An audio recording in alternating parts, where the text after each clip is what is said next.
So yun guys, for today's video, late upload na lang to guys, no. Matagal na to kaso kailan lang natin i-upload. So for today's video guys, gagawa tayo ng partition para sa mga CR dito sa warehouse. So ipapakita ko sa inyo mamaya yung itsura ng warehouse.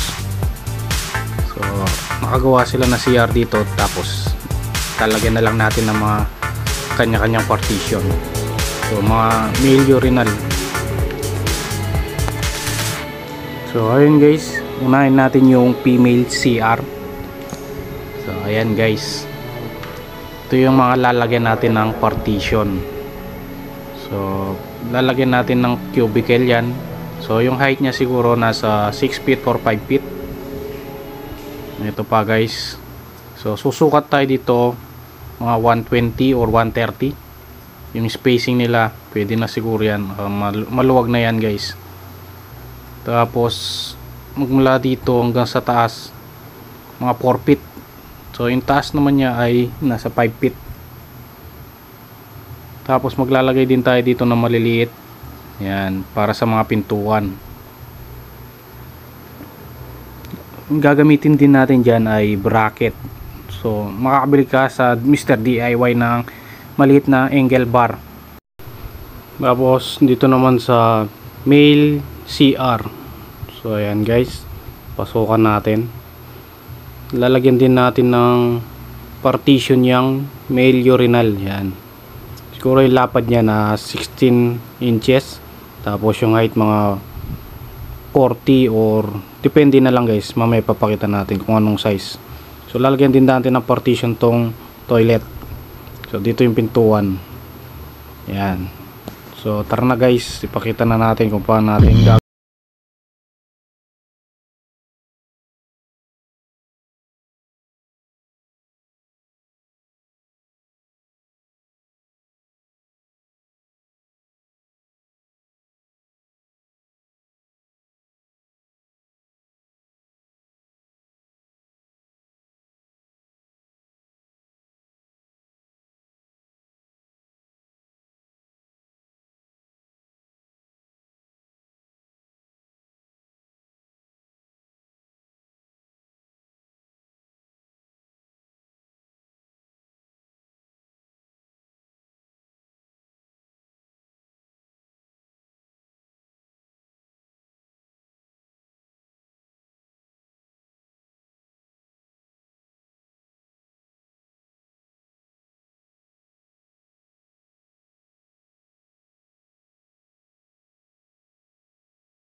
Yan yung height ng ating mga partition.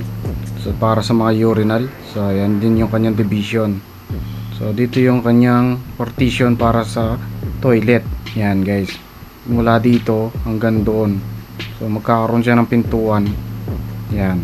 So dito yung pintuan niya guys. Tapos guys, ito yung sinasabi ko na wall bracket o angle bracket. So makakabili ka lang nito sa mga Mr. DIY. Yan, brackets. So 40 by 40 by 30 mm yung size guys. So ilalagay natin yan sa mga partition.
So dito guys, nagpagawa ako ng angle bar na 1x1, tapos dinrill namin dito para may mapatungan yung ating plywood.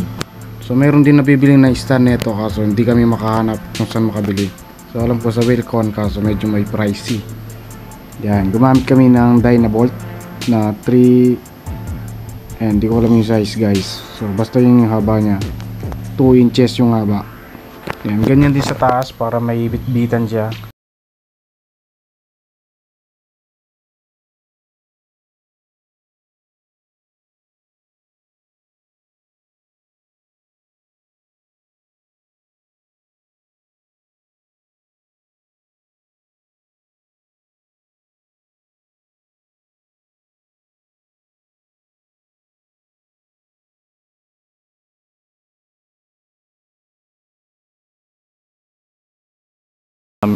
Hindi ko na na-video ng maayos ng pag-install kasi wala kasing ilaw dito.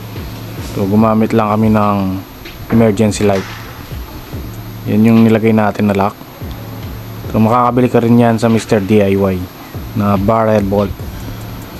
Automatic barrel bolt yun guys.